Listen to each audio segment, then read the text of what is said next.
The KUDZUKIAN Network presents GRINDSET, inside the mind of successful entrepreneurs with your host, Cynthia Daniels and Williams Brack. I think sometimes we overplan things and that can kind of cause a delay or setback. But I would definitely say dive in, get your name started, get your website up, get your business cards. But you're going to learn from a lot of amazing people what kind of pitfalls that they have, the challenges, but what really made them successful, what made them keep going. GRINDSET.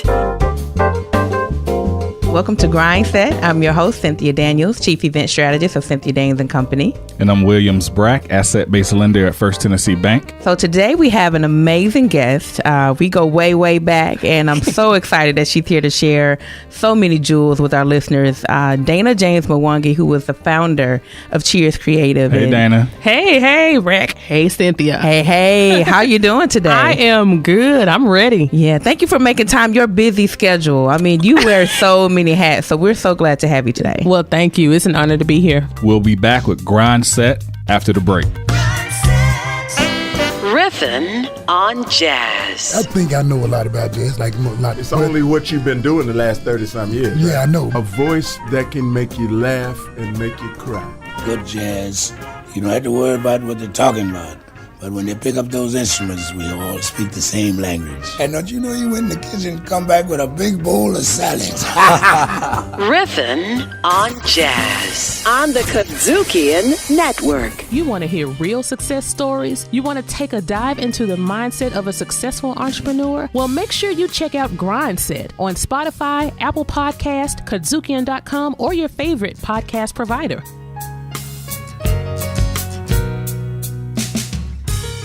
You're listening to GRINDSET, and as promised, we have Dana James-Mwangi, who was the founder of Cheers Creative. I was really excited about Dana that she has a background very similar to a lot of our listeners out there.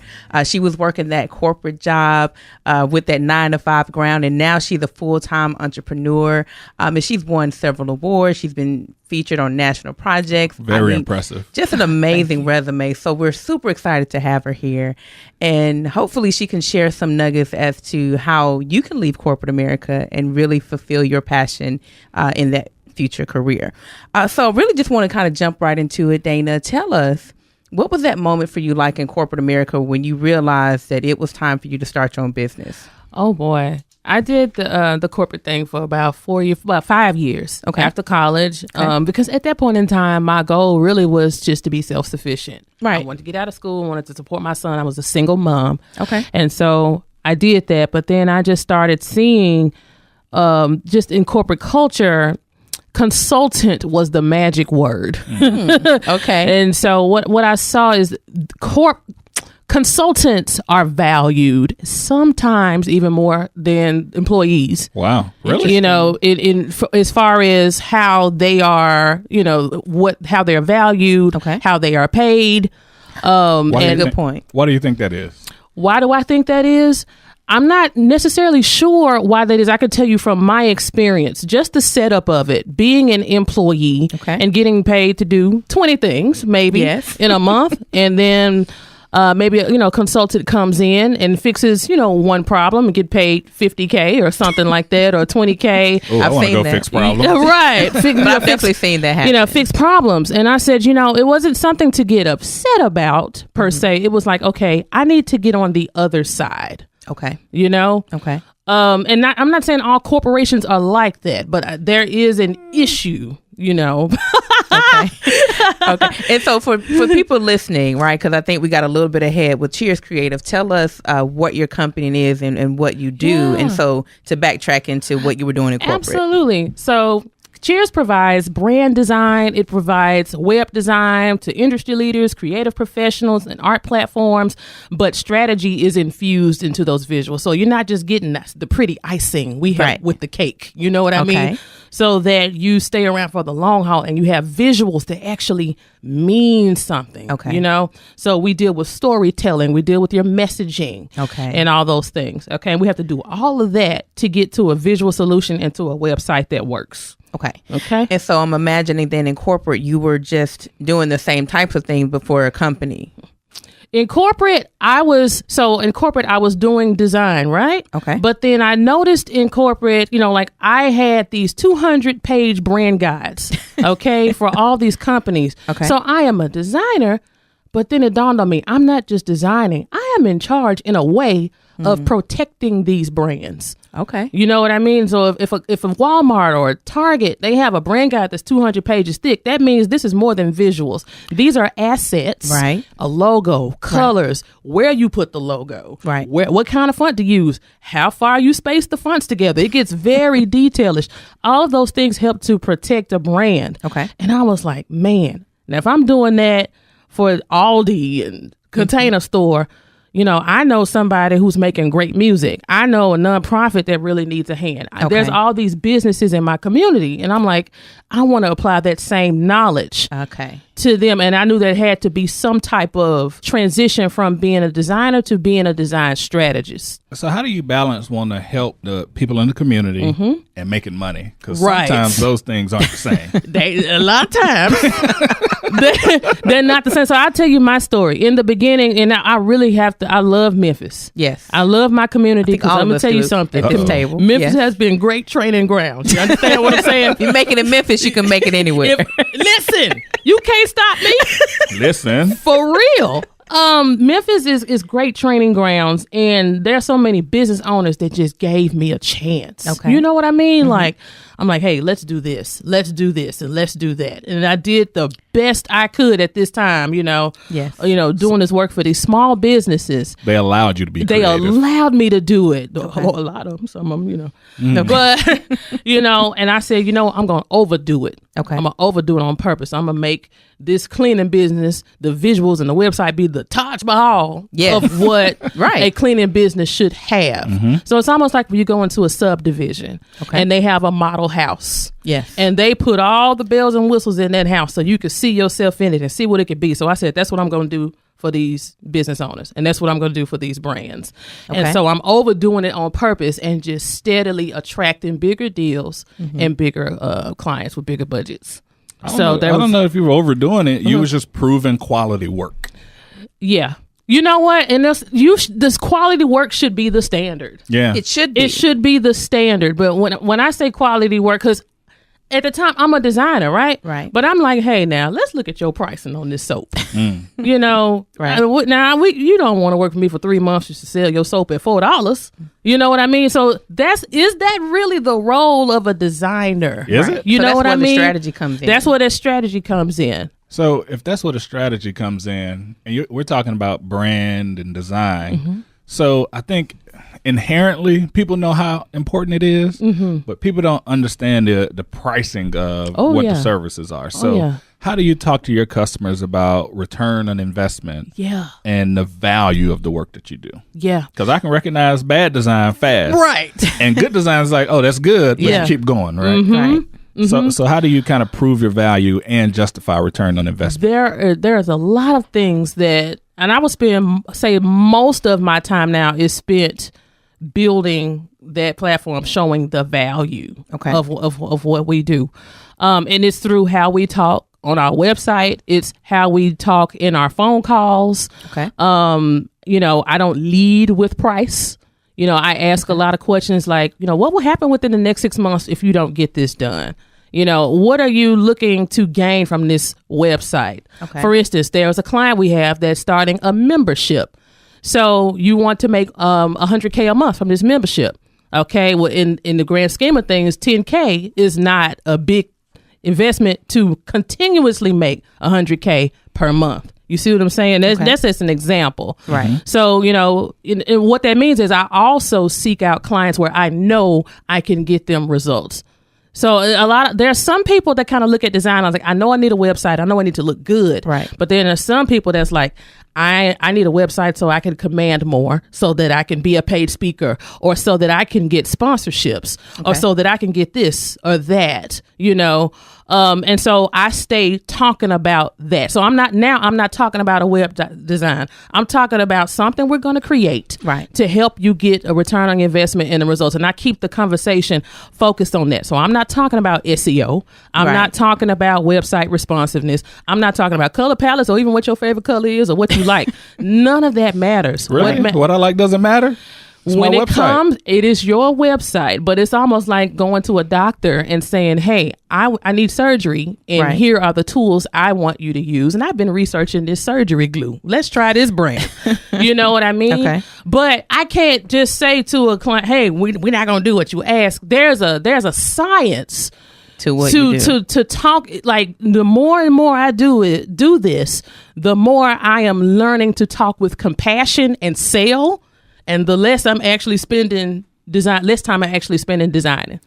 You're listening to GRINDSET, powered by the KUDZUKIAN Network. We're in design school right here with Dana. And what I find interesting, you're so passionate about the work that you're doing with clients. And, we're definitely going to unpack and find out how your company's grown. But I want to know, in this modern world of technology where everybody, does it themselves in terms of design. Great question. You have other brands that, have it. I've heard there's this website where you can get designs for $5. I don't know the name of it, but how do you compete with that right now? So the thing is, you don't compete. And there's a lot of designers that do. This is how you do not compete. You build a platform based on the value you bring to your customers, okay? And so the $5 websites, or, the $99 logo design websites, sometimes this is the educational component. When I'm talking to a client or when I'm talking to a prospect, I'm like, hey, you can go to this website, but more than likely your logo will be stolen from somebody else's website. You won't be able to copyright it. Okay. They don't know anything about your company or your brand. There was no strategy put into this. You have a design. Okay. But what is the strategy behind it? The do-it-yourself website platforms. They help you make really great things. And honestly, there's a place for those things. There's a place for that software because it helps you to get started, but you need strategy to go along with those designs. And how do I know? I was building websites with WordPress, which is a very popular web design platform. And matter of fact, that was something I considered to be almost my big break, because working with them, all of a sudden we're working with people all over the world and things like that. I helped build website templates that come standard with that theme. When you buy that theme, you get like 10 or 40 templates that you can start from. And that was you? I didn't build all 40, but I built quite a few. That's amazing. Now watch this. I probably use one. Right. Now watch this. What I learned is that was very different from doing what I was doing, which is my regular one-on-one client work. Right. In building a template, it was my job to show off the bells and whistles of the theme of the website, of what you can build with this thing. Okay. So I can't build with one customer in mind. I have to make this thing attractive to 200,000 plus customers. Wow. So I know what a template is built for. I know what it's built. So I know what it, and there's a lot of things in these templates that will stop you dead in your tracks when you're visiting a website, never to return again. So we're talking the difference between off the rack and tailored. Well, I mean, it's true. I like that. And That's a great analogy. You can get out there, and I'll be honest with you. I'm not like a design snob. If you don't have enough content or results to warrant spending 5+ figures on brand design and website, all means, 5 figures. Whoop. Then by all, we're talking results though. By all means, go ahead and get something up, and get out there and have something up and make some money and leave some money on the table. But you need to get out there and create some content.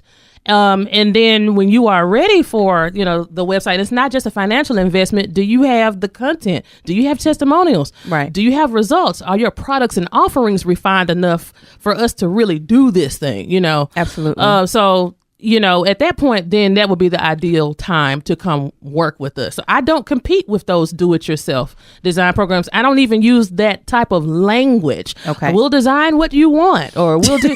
That's not even in our language. Because you're strategist. Yeah, because sometimes the worst thing I can give you is exactly what you asked for. For sure, that'll be for me. Yeah. I want this. It's going to be terrible. So one thing, I don't want listeners out there to become intimidated. I think it's encouraging to hear that you want to invest 5 figures, but I also want to share the importance of relationships. Yes. And so one of the clients, Memphis born, Brandis Henderson Daniel. Yes. She is the CEO of Harlem's Fashion Row out of Harlem, New York. Yep. Yes. Big client that you landed, but you had a personal relationship. Yes. So I want people to hear that story. Yes. And how that can also help you Yes, with your yes, big yes. break. Not necessarily saying you have to have Yeah. this large amount of money to Right. get started.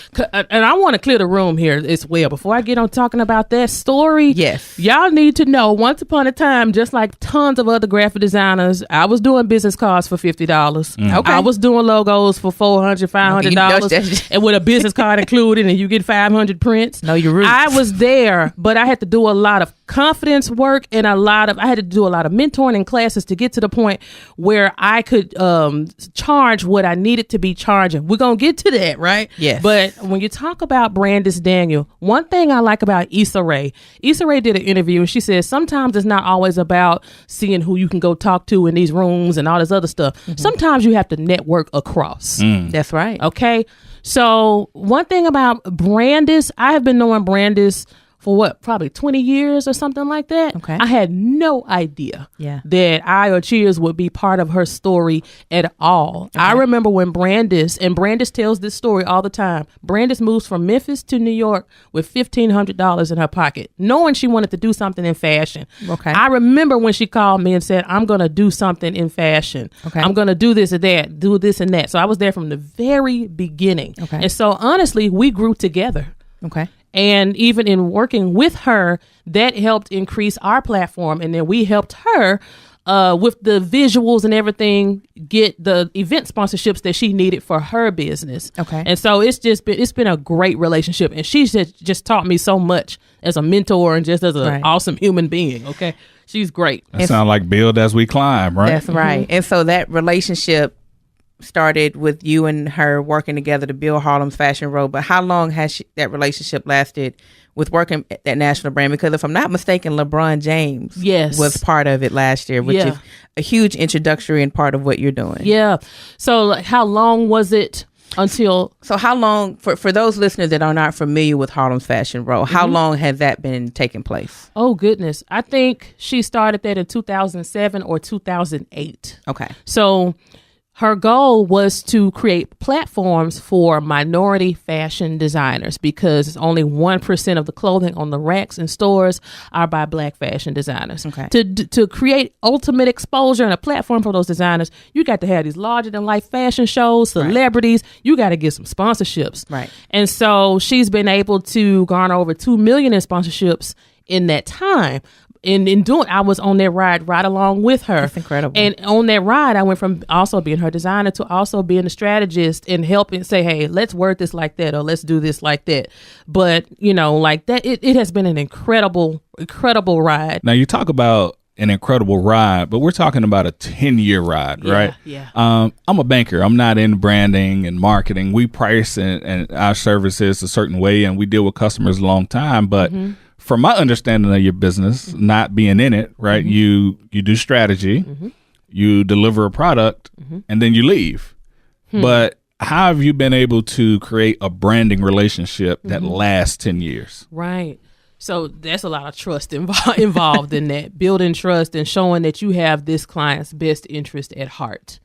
It's like, the more I do this, the more the less it's about design and the more it's about how you treat people. Okay. And more about how you make your intentions known and proving that you can actually do the work. On top of that, when you're doing one-on-one client work, all of the communications, everything that every email I send, every phone call that I make is a trust building tool. And I look at that like that's what I'm doing every time.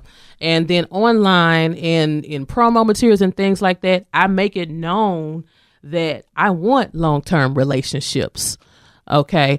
There's this book I read called Book Yourself Solid. And in that, it was talking about how every entrepreneur, every business should have like a red velvet rope policy. And so what I did is I said, okay, we're going to create a page on Cheers Creative's website. Are we the right fit for you? And that's when we talk about, hey, if you're looking for somebody who's in it for the long haul, if you're looking for someone who's not just a hit and quit designer that gives you a logo here and a business card there, then we're the people for you, because that's why we're called Cheers. We're called Cheers because we want to celebrate something with you. That's something that is, cheers is something you exclaim. It's excitement. Yeah, it's excitement. And it's something Celebrate. people have come together and you're celebrating a moment. And that's, a nod to my desire to create long-term relationships. But I'm still having a hard time grasping a long-term relationship. Like how? Like, I don't know how to define that, right? I think I get my product. Yeah. Well, I would think the more you grow in terms of that product, that person, you want somebody there that can continue to tell your story for you. Yeah. Because here's the thing, and what we know about business owners, and even in my own journey, when you first start out, you start out from point A to B. Right. And then you go from C to D and so on and so on and so on. And if you try to do this on your own, you may be at point G, but you still are operating like you were point A to B. And so I even tell clients, I said, listen, in 6 months, you're going to be in a whole different space after we do this website. We're going to have to come together and talk about expansion. What's an expansion plan look like? Right. It's just like you don't just go to the doctor one time, Right. And you have to grow with that client. So branding is more dynamic than it is static. Absolutely. Okay, I get it now. Right. You got it. It was hard, but I got it. So stay tuned. We have more to talk about with Dana. We're going to dig a little bit into how she's lasted in this male-dominated field. So we'll be right back after these messages. You're listening to GRINDSET, powered by the KUDZUKIAN Network. GRINDSET on the KUDZUKIAN Network. Keeping it real, right, and funky. Tasha Downey, that other co-host, Tasha. In this building, I want to talk about and make some mad beats. Well, speaking about making, I want to bring out my inner rap artist. Like I'm here for. Oh, you talking about BEAT? I thought you talking about the beats. Funky politics on the KUDZUKIAN Network. You want to hear real success stories? You want to take a dive into the mindset of a successful entrepreneur? Well, make sure you check out GRINDSET on Spotify, Apple Podcast, KUDZUKIAN.com, or your favorite podcast provider.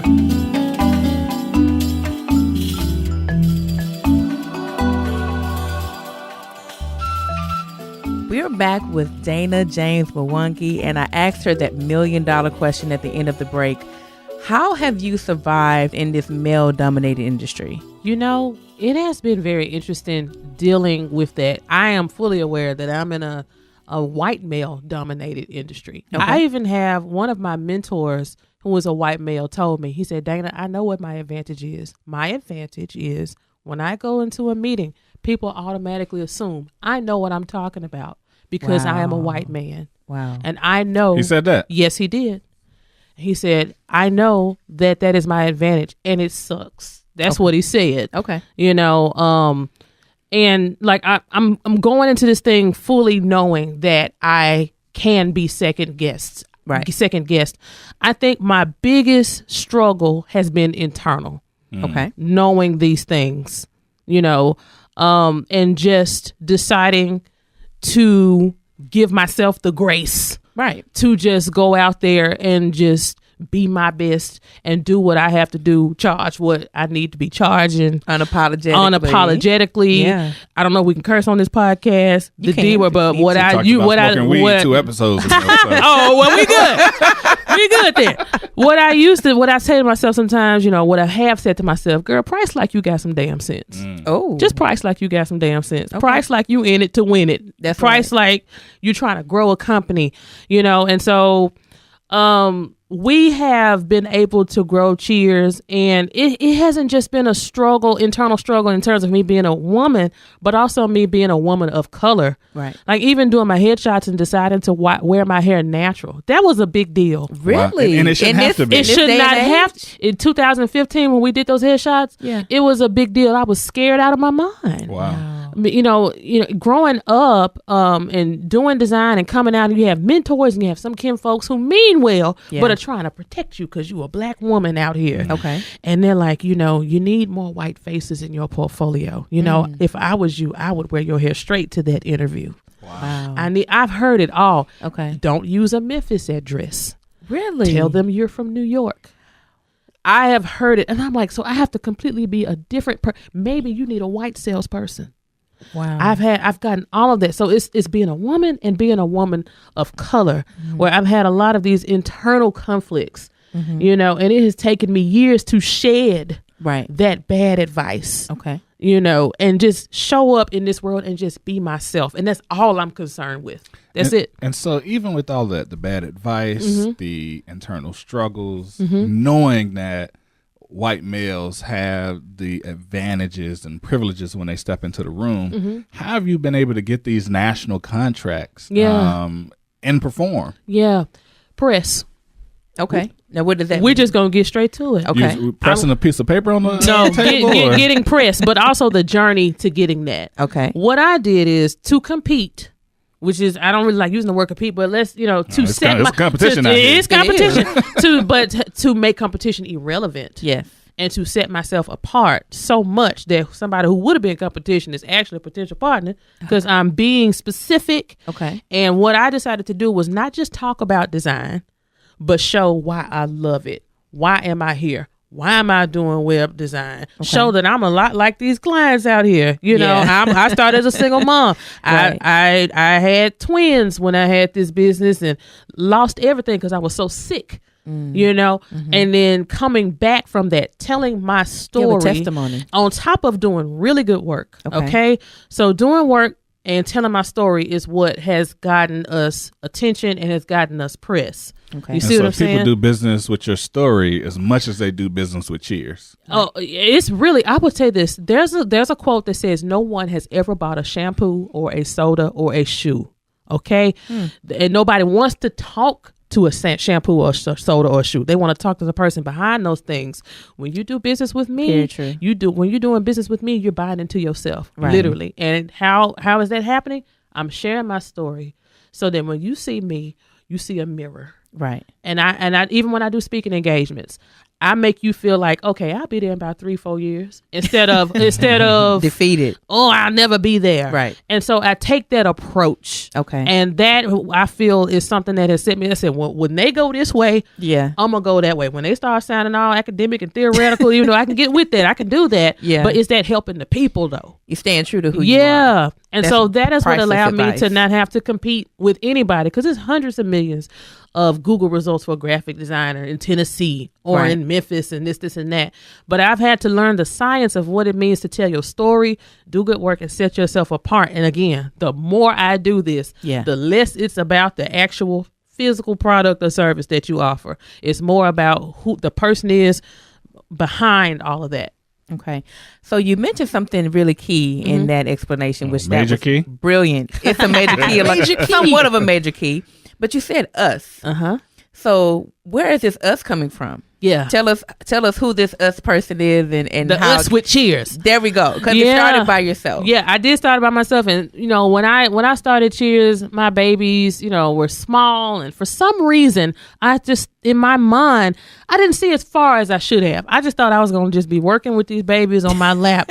Because again, a lot of business owners, they just do the business. Yeah, they you're don't following your passion, right? And that's all I saw. And things got going really well because all it takes is one opportunity and things that happen change. Right. And what was the big opportunity for you? The big opportunity was, and I think I talked about it a little bit, I was doing web design, but I was using a WordPress theme or tool to help me build websites. Okay. And you could build, I was building custom stuff and everything. I reached out to the makers of that theme. They were the fastest selling WordPress theme of probably 2015 or 2016. Okay. And I said, this is what I am making with your product. I just want to say thank you for making something so great. I'm a mom, I'm a wife, and I've been able to create income and do all of this with your product. I consider you all to be a part of my team, actually. Wow. And so they was like, out. yeah, and I didn't expect anything. Okay. And then they reached out to me and said, wow, you do great work. We're actually partners with a website with 200,000 web designers that go there for resources. They have a podcast. We want to put you on that podcast. We also want you to partner with us and provide customizations to our 200,000 plus customers. So I went from working with these business owners in my community to all of a sudden can't even keep up with the time. Okay, because I'm working with folks in Vancouver, Tokyo, all types of places. International. It was like, Lord. That's incredible. And it was great. But again, it's still not dinging on me. Girl, you can't do all this by yourself. Now, in the meantime, I have this friend. S.O. Tolson, Okay. who was also doing freelance and things at the time. We were really good friends, and I liked his work because it was the complete opposite of mine, really organic. Yeah. Okay. And I was like, man, his work and my work would be perfect together. And so what happened was I was going out for a job. He was going out for a job. And we found out about it. And he was like, hey, I said, hey, why don't we do this together? So we went in there and offered that client the opportunity to work with both of us together. That's brilliant. We got that gig. Okay. And so we started working. We started working together and working on a trial base and seeing how we liked it. Okay. And then like in 2016, we came out and said, hey, we're working together. And he's the one that came to me and said, Dana, you can't do this by yourself. Okay. He had BT Designs at that point. I remember that. I am willing to put away, close BT Designs. I will come join you, and we're going to restructure Cheers. Okay. Because I ain't have enough bird sense to ask for help. Okay. Right. So you're listening to GRINDSET on the KUDZUKIAN Network. Dana just really shared this incredible story of how she acquired a business partner. But how did you know this was the right fit for you? And how hard was it to accept a partner? Right. Oh, it's an ongoing process. Okay. It has everything to do with me being taught you got to be strong and you should do it by yourself. Right. And this and that, and again, we went through a trial period. Yeah. Okay. We didn't just say, hey, we here, y'all.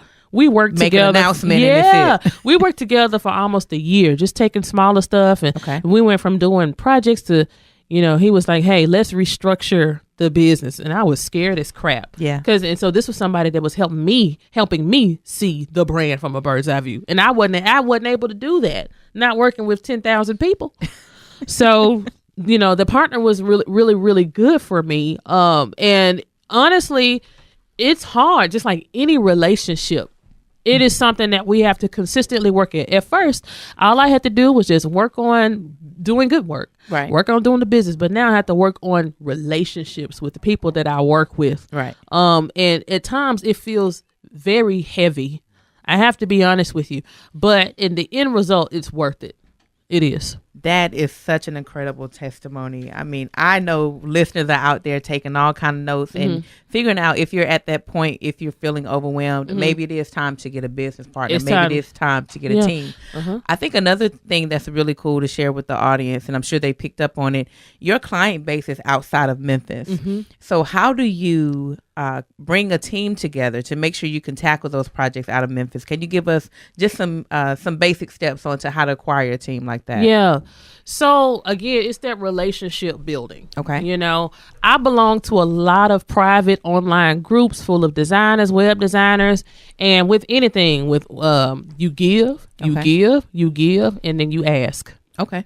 So I'm not just hiring people off of these job boards. You know what I mean? I'm hiring people that I've been talking to for like 5 years, and I've watched their portfolio. I've watched their growth and their portfolios. So like, I know a lot of like the coldest designers you would ever seen. And I've been building a relationship with those people for years, and now you can go outsource some things to people that you don't know, and that's fine. I just know that there's a certain way that we do things. You do things the Cheers way, because that's very important it's your to brand. us. Yeah, right. So that's very important to us, and so that's kind of how I've built relationships with outside contractors, designers, retouchers, or whoever. Okay. So yeah, because I think that's important for some of our listeners that are thinking about becoming entrepreneurs or already in that space.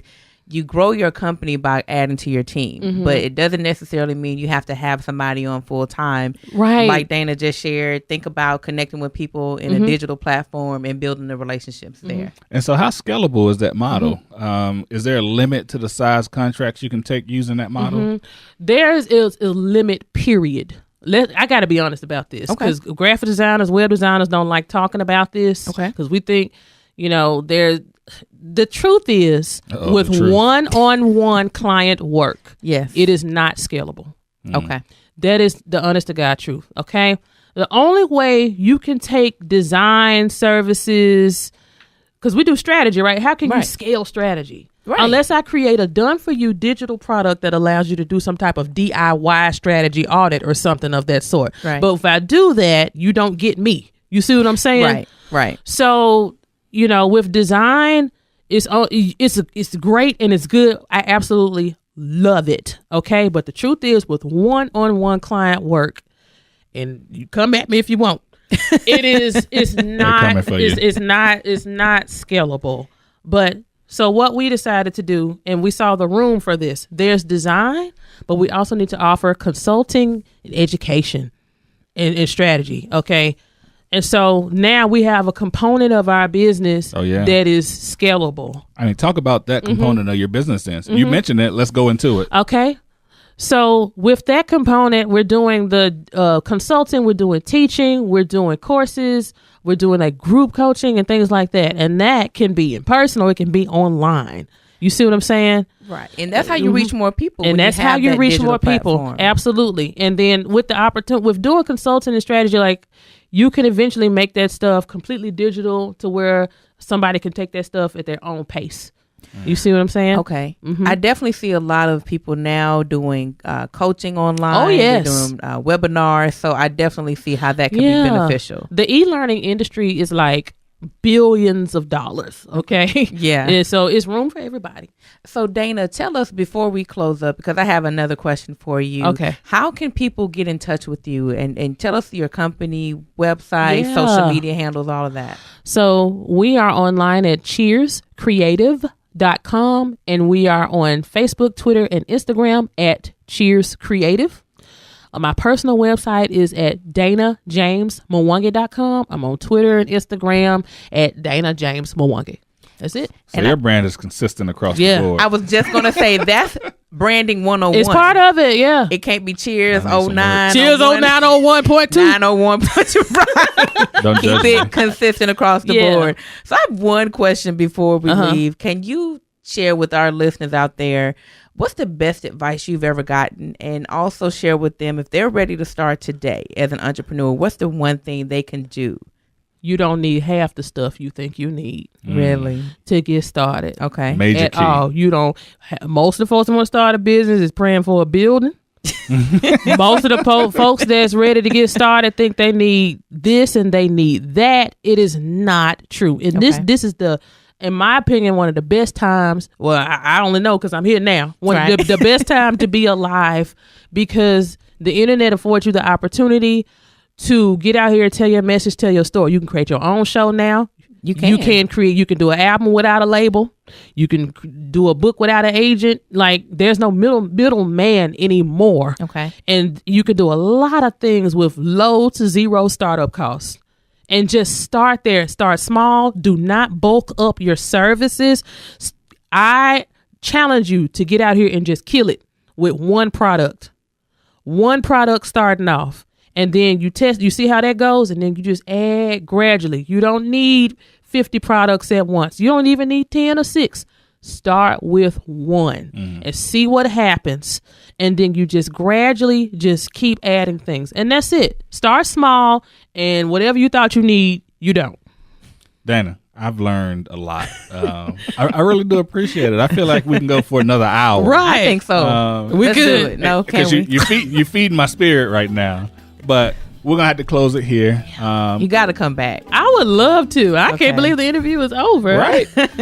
We just interviewed Dana James-Mwangi, founder of Cheers Creative. And I hope you enjoyed this as much as we did. You're listening to GRINDSET, powered by the KUDZUKIAN Network, and we'll be right back after the break. R&R on Sports is proud to be on Sirius XM. So what's R&R stand for? Real talk and relevant sports issues. It's racial and relative. We're brothers from the South. We can relate. R&R on Sports on the KUDZUKIAN Network. Welcome back to GRINDSET. I hope you guys enjoyed Dana as much as we did. And listen, you're going to have to supplement what you heard on the podcast by going to cheerscreative.com and checking out both Dana, Cheers Creative, and the work that they've been able to accomplish.